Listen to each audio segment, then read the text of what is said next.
ગુજરાતના નવા ડીજીપીએ ચાર્જ સંભાળ્યો. અમદાવાદ સીપીનો ચાર્જ જીએસ મલિક પાસે જણાશે. ગાંધીનગર પોલીસ ભવનમાં વરિષ્ઠ અધિકારીઓ સ્વાગત કર્યું. ગુજરાત પોલીસને લાંબા સમય બાદ નવા કાયમી પોલીસ મહાનિરીક્ષક મળ્યા છે. 1993 બેચના વરિષ્ઠ આઈપીએસ અધિકારી જીએસ મલિકે 8 જૂનને સોમવારે ગાંધીનગર સ્થિત પોલીસ ભવન ખાતે રાજ્યના પોલીસ વડા તરીકે સત્તાવાર રીતે ચાર્જ સંભાળી લીધો છે. તેઓ જ્યારે કાર્યભાર ગ્રહણ કરવા પહોંચ્યા ત્યારે ગુજરાત પોલીસના અનેક વરિષ્ઠ અધિકારીઓ ઉપસ્થિત રહીને તેમનું ભવ્ય સ્વાગત કર્યું હતું. ગુજરાત પોલીસના વરિષ્ઠ અધિકારીઓ ઉપસ્થિત રહી જીએસ મલિકનું સ્વાગત કર્યું. નવા કમિશનર મુકાય ત્યાં અમદાવાદ સીપીનો ચાર્જ યથાવત રહેશે.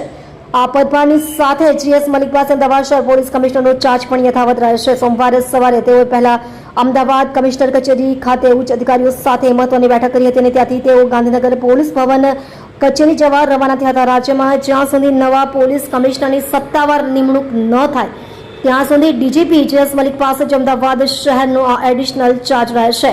કેન્દ્ર અને રાજ્ય સરકારમાં લાંબો વહીવટી અનુભવ અને પોલીસિંગ ક્ષેત્રે બહોળો અનુભવ ધરાવતા જીએસ મલિકની રાજ્ય સરકાર દ્વારા તાજેતરમાં જ ગુજરાતના કાયમી ડીજીપી તરીકે સત્તાવાર નિમણૂક કરવામાં આવી હતી. આ અગાઉ તેઓ કેન્દ્ર અને રાજ્ય સરકારના વિવિધ મહત્વપૂર્ણ અને વ્યૂહાત્મક હોદ્દાઓ પર પોતાની ફરજ બજાવી ચૂક્યા છે. પોલીસ વડામાં તેમની ઓળખ એક કડક વહીવટ કરતા, સચોટ આયોજન કરનાર અને કાયદો વ્યવસ્થાનું ચુસ્ત પાલન કરાવનારા શિસ્તબદ્ધ અધિકારી તરીકેની છે. કેન્દ્ર અને રાજ્ય સરકારમાં લાંબો વહીવટી અનુભવ અને પોલીસિંગ ક્ષેત્રે બહોળો અનુભવ ધરાવતા જીએસ મલિકની રાજ્ય સરકાર દ્વારા તાજેતરમાં જ ગુજરાતના કાયમી ડીજીપી તરીકે સત્તાવાર નિમણૂક કરવામાં આવી હતી. અગાઉ તેઓ કેન્દ્ર અને રાજ્ય સરકારના વિવિધ મહત્વપૂર્ણ અને વ્યૂહાત્મક હોદ્દાઓ પર પોતાની ફરજ બજાવી ચૂક્યા છે. પોલીસ વડામાં તેમની ઓળખ એક કડક વહીવટ કરતા, સચોટ આયોજન કરનાર અને કાયદો વ્યવસ્થાનું ચુસ્ત પાલન કરાવનારા શિસ્તબદ્ધ અધિકારી તરીકેની છે.